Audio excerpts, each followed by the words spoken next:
Hi everyone, welcome back to Everything is Relative with me, Mr. K. Today we're going to be looking at the Papa Cambridge topical past paper questions for the topic of gravitational fields for A-level physics, for Cambridge A-level physics 9702. Now there are many questions. I will leave the link to these questions down in the description below. There are too many to get through in one video, so we'll do as many as we can, and I'll make future videos where we can tackle the rest of these problems. But these questions are basically a compilation of past exam paper questions purely on the topic of gravitational fields, which helps if you're studying for a test on gravitational fields or you just want to perfect yourself in the topic. So the first question, which in our case is question 4, says, state what is meant by a gravitational force. And we can see that this question gives 1 mark. So simply, what is a gravitational force? Well, it is the force between objects owing to their mass. Or simply, we can say the force between masses. And then you can see, if you look at the mark scheme, that this is what is allocated in the mark scheme as well. Simply a force between masses. To be more complete, it would be the force between two objects owing to their mass. Remember, gravitational force exists purely because an object or objects have mass. So we can say the force between two masses, or the force between masses. That's usually the lead-up question, and we can see that this is leading up to something more complicated. The next part of the question, part B, says a binary star system consists of two stars, S1 and S2, each in a circular orbit. The orbit of each star in the system has a period of rotation t. Observations of the binary star from Earth are represented in the figure. And then you get a fairly complicated diagram, but it's not something to worry about. What we can simply see is that two stars, roughly the same size, are orbiting each other. This is called a binary system. And there isn't one that's sort of the bigger mass like we do have for the sun and planets, where the sun remains relatively stationary whilst the planets do the orbit around them. In this case, they both are moving, and so the picture changes slightly. But we still do have the centripetal motion that we're so used to. So the first question says, observe from Earth the angular separation of the centers of S1 and S2 is 1.2 times 10 to the minus 5 radians. And the distance of the binary star system from Earth is 1.5 times 10 to the 17 meters. So the two stars are close together, but they are very far, very large distance from Earth. Show that the separation d of the centers of S1 and S2 is 1.8 times 10 to the 12 meters. So how do we imagine what's happening here? Again, if you look at the mark scheme, it seems fairly straightforward. But let's picture us as the observers here on Earth. On the scale of this picture, Earth is very small. And then we have our two stars, obviously bigger than Earth, but a large distance away. And so also these two stars are quite small compared to the distance between the Earth and the system containing these two stars. Now I'm exaggerating the separation between them just so I can draw the diagram easier. But if I were to look at them, the angular separation of the centers of these two stars from someone who's observing on Earth is theta. In this case, 1.2 times 10 to the minus 5 radians. And essentially what I want is the distance between S1 and S2. So if I assume that this is an arc of a circle, it's more or less going to be a straight line, but the arc of a circle, which is very small, can be assumed to be straight because the distance between these two stars, separating these two stars, is negligible compared to the distance r from the Earth to the system. And that distance, the arc length, is d. And what we know from geometry is that d is r theta. And we want this distance d. So d will be the distance from Earth to the system, which is given as 1.5 times 10 to the power 17 meters. This is an SI unit, so that's fine. And the angle theta is in radians, which is also fine, 1.2 times 10 to the minus 5 radians. And they did give us something to work towards, which is why the question is 1 mark and not 2 marks. And we indeed find that if we multiply these two, we get 1.8 times 10 to the power 12 meters. So the separation between the binary stars is much less than the distance of the system from Earth, which you can see by calculating d. Now, part C says the stars S1 and S2 rotate with the same angular velocity omega about a point P. Okay, point P is a distance x from the center of star S1, and the period of rotation of the stars is 44.2 years. They both have the same period, but instead of S2 simply orbiting S1, because of their similar size, they actually orbit a point at the center.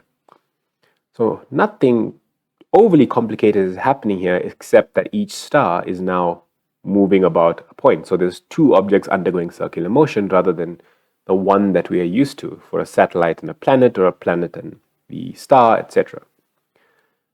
I'm first asked to calculate the angular velocity, omega. Now, what I immediately remember and recall is that omega is related to this thing called a period by a very simple equation. Omega is 2 pi divided by the period. And since I have the period, I can immediately calculate omega. This is 2 pi divided by, now I have to convert years to seconds because I need the angular frequency, or the angular velocity, in radians per second. So I have to do the long process of 44.2 years and multiplied by 365 days per year times 24 hours per day times 3,600 seconds per hour. And what I get is 4.51 times 10 to the minus 9 radians per second. And so I can write my final answer as 4.5 times 10 to the minus 9 radians per second. I could actually write this to 3 significant figures because I was given the period of the rotation of the stars, the only variable in this equation known to 3 significant figures. 4.51 times 10 to the minus 9 radians per second. And that's the angular speed, which is the same, remember, for both of the stars S1 and S2. Now, the next part of the question, part 2, says that by considering the forces acting on the two stars, show that the ratio of the masses of the stars is given by mass of S1 over mass of S2 equal to d minus x over x. So this is a little bit complicated. Now, the helpful hint here is that they say we should use the forces. Okay, what I do know is that there's only two objects. And thanks to Newton's third law, we know that the gravitational forces must be equal. So the gravitational force that S1 feels must be the same gravitational force that S2 feels, since there's no interaction from any other outside external objects. But also, the only forces acting on them are the gravitational force of each other, and they're undergoing circular motion, centripetal motion about P. So also, the centripetal forces must be equal. That is m omega squared r, in this case m1 omega squared 1 for S1, must be equal to the centripetal force, or which is the gravitational force, that m2 is feeling, the mass of S2, m2 omega squared, and S2 is a distance d minus x from point P.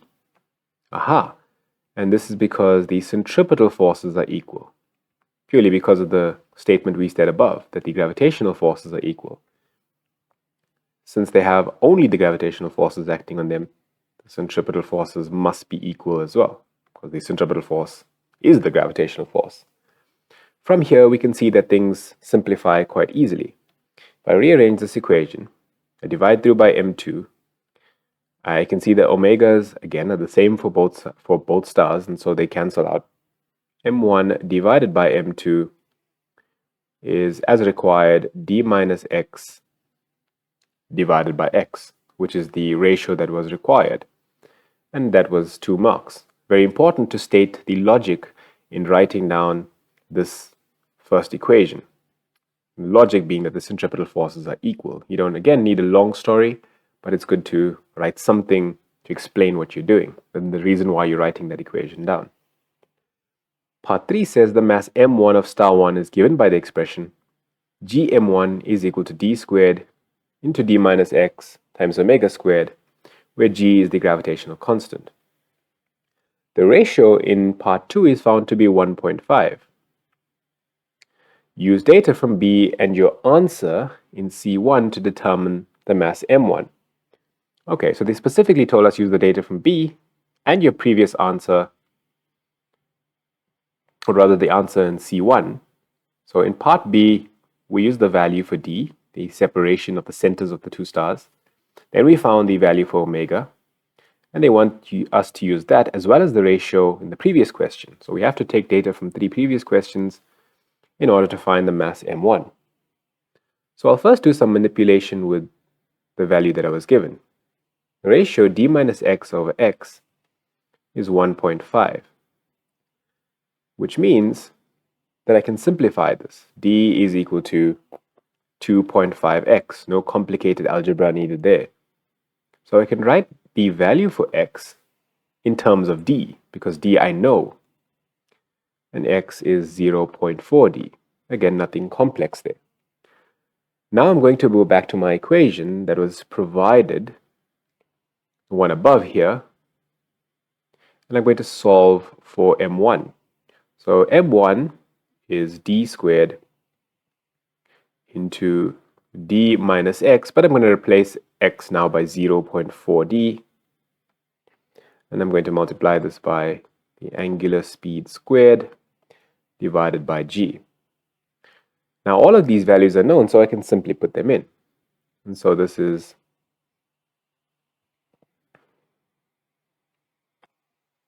0.6 d cubed, so that's 0.6, well, d minus 0.4d is 0.6d, times d squared is d cubed. So that's 0.6 times the value d, which we calculated as 1.8, times 10 to the power 12, and that's cubed, multiplied by the angular velocity, 4.5 times 10 to the minus 9 radians per second squared, divided by the gravitational constant, which we know from our data sheet is 6.67 times 10 to the minus 11 in SI units.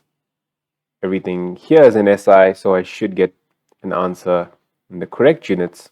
Remember, I want kgs for the final answer. So I get 1.06 times 10 to the power 30 kg. And since I need 2 significant figures, this can be written as 1.1 times 10 to the power 30 kg. And so we can see that even if we aren't totally happy with our calculation, our mass is at least in the right sort of magnitude, the right sort of size, 10 to the power 30. If you notice that the mass has a power of 10 that's sort of less than 0, then you know that there's an error. Or if it's 10 to the power 5 or 6, that's too small to be a star. And so I find that the answer is 1.1 times 10 to the power 30. And although I don't know what the answer should be, at least I can check the order of magnitude. Makes sort of sense. Question 5 is a repeat of the question we've just done. It came from a paper that was written concurrently, so it's exactly the same question. We won't do that. And the question after this is question 6, and this is question 6 on page 22 from Winter 19, question paper 4.1. This is a different question. And always, or usually as a starting question, you'd be asked, well, could you tell us what the statement of Newton's law of gravitation is, please? And you would just remember this or recall this from your textbook and from doing this many times, but the gravitational force, I'm going to write this in a long sentence, unlike you would see in the mark scheme. Remember, it should be a long, coherent sentence. It should make sense when you read it out. The gravitational force between point masses, this is Newton's law of gravitation now, is directly proportional Now, very specifically, I'm saying directly proportional to the product of the masses, and that's not all, and inversely proportional to the, specifically to the square of their separation, not to their separation, to the square of their separation. Let me read this back and see if it makes sense. So the gravitational force between point masses is directly proportional to the product of the masses and inversely proportional to the square of their separation. I don't need to say inversely proportional to the square of the separation of their centers because I used point masses. And so since I used point masses, I specifically am saying that these are 2 points in space. If I didn't say point masses, if I simply said masses, I would have to say directly proportional to the product of the masses, but inversely proportional to the square of the separation of their centers, specifically 2 points in space. And so that's a common build-up question for gravitational fields. The next question says a geostationary satellite orbits the Earth. The orbit of the satellite is circular and the period of the orbit is 24 hours. State 2 other features of this orbit. And so this, again, something that you remember from studying geostationary orbits. We could do a calculation, which we'll do later on, but to state 2 other features, one of the other features is that it must be directly over the equator. And this you remember from studying gravitational fields. So the other feature is that the orbit of the satellite must be directly above the equator for it to be geostationary. And so if any time I'm standing on the equator looking up, I would see that the satellite is directly above me, exactly at the same position in the sky. And the other feature of the orbit, to make sure that it's always above me, is to rotate just as the Earth is rotating. And so that this orbit, as we look at it, must be from west to east. And so whenever I look up, the satellite should be directly above me. And so short points, nothing extravagant. As you remember, it is directly above the equator, and the orbit is also from west to east. Part 2 says the radius of the orbit of the satellite is 4.23 times 10 to the 4 kilometers, and they ask us to determine a value for the mass of the Earth, explaining our working. Okay, so what we need to do here is to try and figure out how we're going to find the mass of the Earth.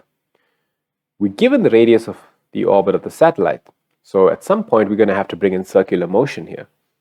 So if I draw this scenario, I have my Earth, or the Earth, which is a larger mass. We'll give it the symbol uppercase M.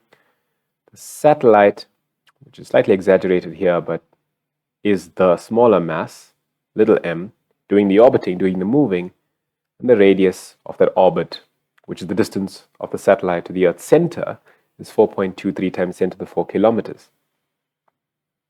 So what I'm going to do is relate or equate the gravitational force between the satellite and the Earth to the centripetal force, because that's the only force acting on the satellite. It is responsible for the centripetal force. So gmm over r squared is little m omega squared r. Obviously, this is the equation for centripetal motion for the satellite. And again, as we did before, we are going to specifically say that the gravitational force is responsible for, provides, or simply is centripetal force. Why? Because they told us to explain our working. So if I use an equation, I must explain why I'm using that equation, especially when I'm told to explain explicitly. And there's usually an extra mark allocated for this. So if I look at this equation, I can cancel out the little masses. M, the mass of the satellite, is not relevant here. And the mass of the big thing, which is Earth, m, if I rearrange this equation, is omega squared r cubed over g. Now immediately I don't know omega squared, but I can relate omega squared, or at least omega, to the period. omega is 2 pi over t. So this equation becomes 4 pi squared r cubed divided by gt squared. A familiar equation if you remember what Kepler's law looks like, Kepler's third law. Now I can put my values into this equation. That's 4 pi squared. The radius of the orbit has been given. 4.23 times, now I have to be careful, I was given the distance in kilometers, so I have to convert it to meters, times 10 to the 7 meters cubed divided by g is a constant in my data sheet, 6.67 times 10 to the minus 11, and my period is 24 hours, which I need to convert to seconds. As a physics teacher, I already know that this is 86,400, but let's assume I'm not a physics teacher. It's 24 times 3,600, and that's squared. And so what I get is the mass to be 6.00 times 10 to the power 24. To two significant figures, the mass of the Earth, 6 times 10 to the power 24. Which, if I have, again, an idea of orders of magnitude, that is roughly correct to be the mass of the Earth. 6 times 10 to the power 24 kilograms for the mass of the Earth. The SI units for mass is kilograms. And so that's a 4-mark question and required us to kind of essentially redo the derivation of Kepler's third law. But whenever you see a question like this, you can immediately see if you want to find the mass of the bigger thing and a small thing is doing the orbiting, we more than likely have to equate the Newton's law force, the gravitational force equation, to the centripetal force equation. And then doing that allows us to manipulate and solve for other values. The next question is a question on, it's question 7, and is different from the previous question, but starts with a very similar, actually identical question to the previous one. Always, it's common to find that a warm-up question could ask you to state Newton's law of gravitation, or to state what the gravitational force is, or something like that. But again, because of nothing but pure laziness, I'm going to copy and paste, and what I have is that the gravitational force between point masses is directly proportional to the product of masses and inversely proportional to the square of their separation. This is identical to the previous question, hence I copied and pasted. Part B says the astronomer Johannes Kepler, we've just been speaking about him, showed that the period t of rotation of a planet about the Sun is related to its mean distance r from the center of the Sun by the expression r cubed over t squared is equal to k. K is a constant. Use Newton's law to show that for planets in circular orbits around the Sun of mass m, the constant k is given by g m over 4 pi squared, where g is the gravitational constant, and explain your working. Now, whenever you have to do anything related to Kepler's third law, a good thing to remember is that we usually start by equating the force equation, gmm over r squared. Little m here is the mass of the planets that are orbiting the Sun, which we're told has mass big M, and the planets are doing the orbiting. So the centripetal force equation is little m omega squared r. And we have to explain our working. So again, we're going to say that the gravitational force, remember to write this out in complete words, so write gravitational out fully, and say that the gravitational force, which is the only force, provides the centripetal force. There's no other forces, at least in this scenario, acting on the planets. And so the gravitational force is equal to the centripetal force. And we can see immediately that the mass of the planets don't matter here, they disappear. And so a little bit of mathematics tells me that Gm is omega squared r cubed. I multiply both sides by r squared. And what I can do here is write Gm, and again, omega is 2 pi over t, 2 pi over the period. I see the period appearing above here. and it's obviously going to come back into this expression. So I need to remove the omegas and replace them with t's. So omega squared is 4 pi squared over t squared, and we multiply that by r cubed. But what we can see is that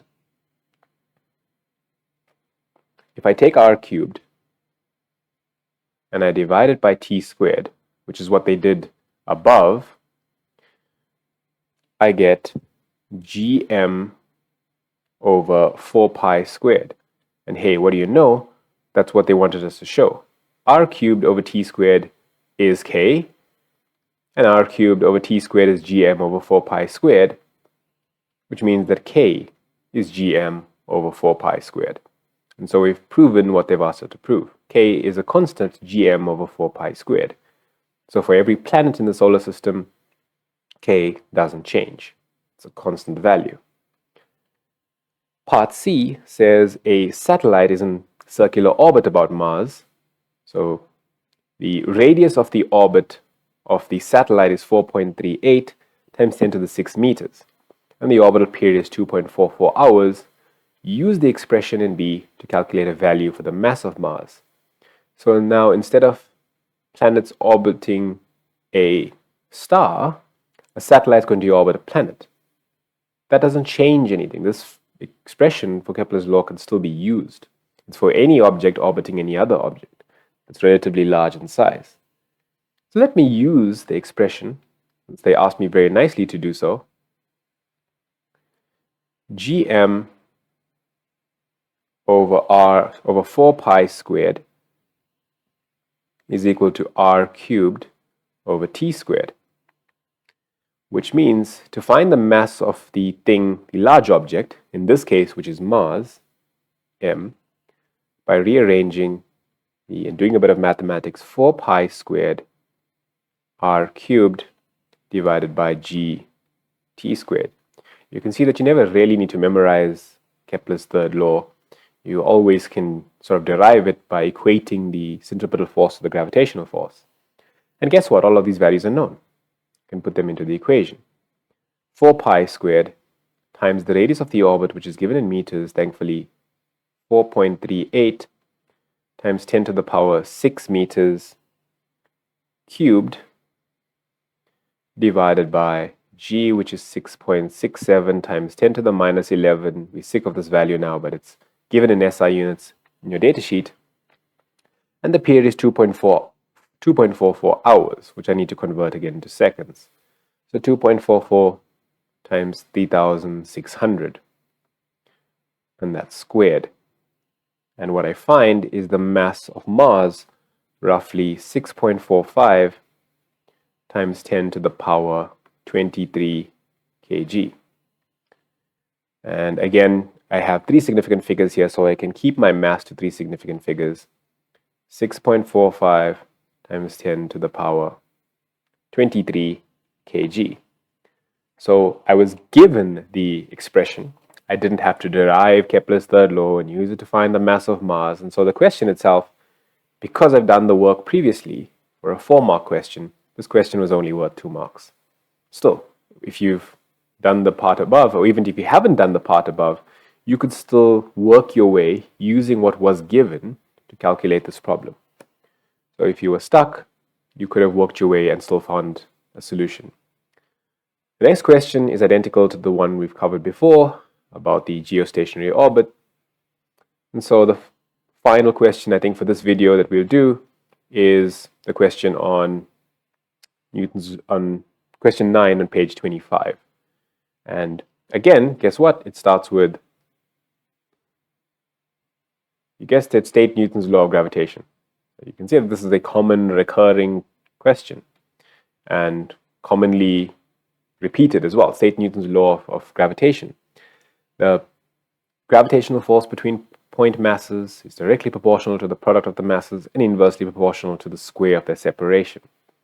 Where does this come from? It comes from the equation F is equal to G m1 m2 over r squared. which we can see means that the proportionality comes from the expression without the constant, the product of masses m1, m2, and inversely proportional to the square of the separation of the centers of objects, if we didn't say point masses. Again, 2 marks that something that we can remember rather than having to calculate. Part B says a distant star is orbited by several planets. Each planet has a circular orbit with different radius. Each planet orbits at a constant speed, and they asked us to explain if the planets are in equilibrium. So you can see a recurring theme with question stars, planets, satellites, planets and moons, whatever. So I have a planet, or rather a star with a mass big M orbited by planets with mass little m, much smaller in size, and they move with constant speed. And we want to know if they're equilibrium or not, just for a single mark. What I know from circular motion is that there's a centripetal force. If there's a centripetal force acting on the planets, there must be a resultant force, because by definition, the centripetal force is a resultant force. And since there's a resultant force, I'm going to write centripetal in brackets, the planets cannot be in equilibrium, because the condition for equilibrium that we remember from AS physics clearly says that for an object to be in equilibrium, there shouldn't be a net force acting on it. And so unfortunately for these planets, although the motion is quite regular, repeated, nothing weird is happening, they are not in equilibrium. And so you would say, since there's a resultant force, or since there's a centripetal force, the planets are not in equilibrium, for 1 mark. The next question says the radius of the orbit of a planet is r, any planet, and the orbital period is t. And for some of the planets, the data is given. The planets have really creative names, C, E, and G. And we are given the radius of the orbits and the periods at which they orbit the circular or the central star in the system. We are also told that the relationship between r and t is given by r cubed is equal to kt squared. Well, we've seen this one before. And the next question says, well, seems very similar, almost deja vu, show that k is gm over 4 pi squared. Okay, and I'm going to do as I have done before. I'm going to first state we know gravitational force is equal to centripetal force. Why? Because whenever I'm dealing with radii and periods, more often than not, I have to introduce Kepler's third law.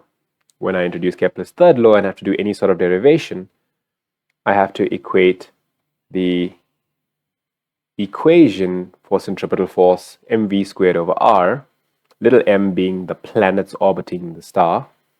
They are the ones doing the orbiting, and so their mass comes into the left-hand side here.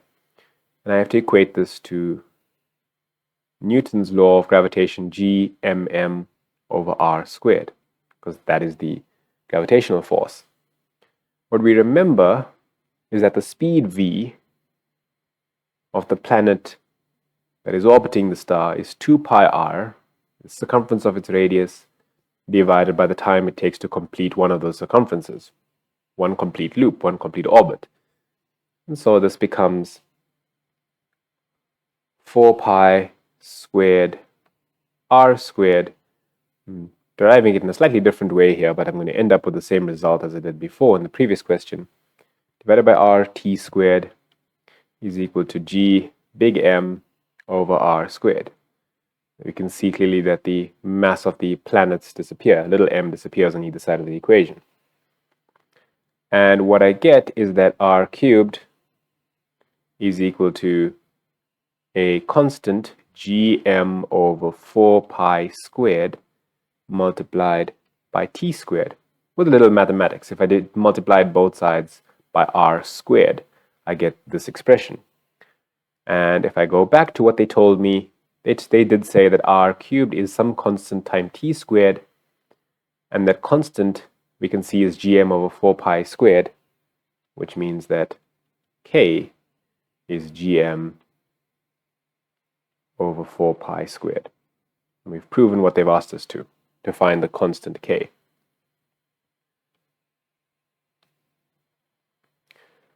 And lastly, question 2 says use data from figure 1.1 for the 3 planets and the expression for k to calculate the mass m of the star.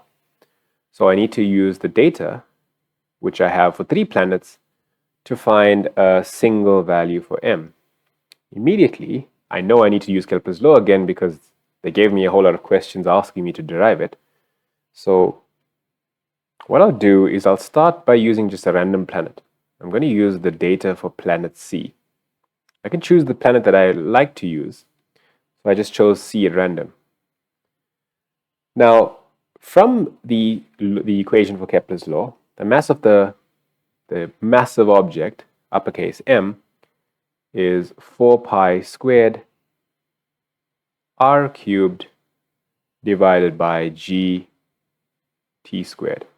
I've just taken this equation here and rearranged it so I can solve for the big thing, the uppercase M. And guess what? All of these values are known because they've been given to me in the data. So that's 4 pi squared into the orbit for planet C from the table is 9.6 times 10 to the power 10. Be very wary that the units are correct. So r is in meters, t is in seconds, or t squared is in seconds squared. Notice this is t squared and not t. Just be careful when plugging that into the equation. 9.6 times 10 to the power 10 cubed divided by g, again 6.67, the constant from your data sheet, times 10 to the minus 11 SI units, times t squared, which is already given in the table. So that's 2.5 times 10 to the 11. Be careful not to square this number again. And what you get is 2.09 times 10 to the power 33. And this is kg since we use SI units everywhere else. Now, I'm not totally happy with this because, I mean, it's not the wrong answer. It's just that they gave me 3 sets of data, but I've only used 1. And so I feel that this is a bit suspicious. And so to feel a bit more at ease, I'm going to use data for another planet. And actually, the mark scheme requires that you use the data more than once. So you need to use more than one piece of information. For planet E, I'm going to do exactly the same thing. M is 4 pi squared times r cubed. In this case, r for planet E is 4 times 10 to the power 11 cubed divided by gt squared. 6.67 times 10 to the minus 11 times t squared, which already is given in the table, 1.8 times 10 to the power 13. And calculating this, I get 2.1 times 10 to the power 33 kg. So the mark scheme requires you to use at least 2 pieces of data. I guess ideally, this is a really practical situation. You'd use all the data and average the 3 masses. So you get the most accurate answer, reducing the uncertainty as much as possible. But 2 is enough for now. If I find the average of these 2 values, what I find is that the mass of the star is 2.1 times 10 to the power 33 kg. And so you can see that this is, again, somewhere along the correct order of magnitude for the mass of a star. So for this video, that's all we have. I'll do more questions on gravitational fields, but I think for now I'll focus on the other topics, and then after covering most or all of the other topics, I'll come back to the remaining questions for gravitational fields. Let me know if this video has been helpful. Leave a like, comment. Don't forget to subscribe if you're watching this video and you find it useful. And I'll see you next time on Everything is Relative.